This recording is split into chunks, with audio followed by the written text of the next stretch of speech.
तर सायराम भावनो, मी तुमचा लाडका आशुतोष. आपली गाडी काय सकाळी 12 वाजता काय गाडी भरली नव्हती.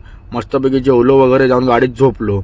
झोपून उठलो मस्त, तर बघतो तर काय या गाड्याला इथं पकडल्या माणसाने. मागही वगैरे 10 गाड्या ठोकून आलता, पाक मार खाऊन आलता बघा मागनं. काचा बिचा फोडून आलता गाडीच्या.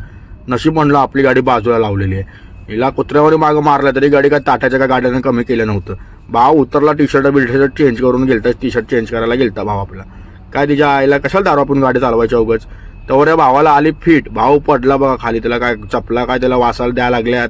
कांदा दिला तरी भावाचा पाक रक्त मनमळ झालता भाऊ. नंतर काय आपले आकाश शेडगे साहेब आलते.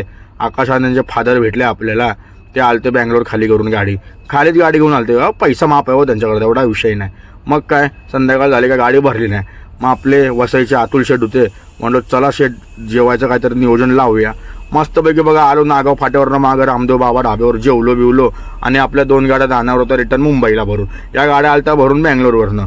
या भेटल्या मस्तपैकी. आमचं जेवण वगैरे झालं. हे लोक आपल्या निघायच्या तयारीमध्ये होते आपल्या मुंबईच्या प्रवासाला. या दोन्ही गाड्या निघाल्या. दोन्ही गाड्या मागं पुढं निघतात बघा कशा एकदम जोमात कडकमध्ये मागं पुढं. कुठं पण चालते संघच वसईकर, ओनली वसईकर, MH48.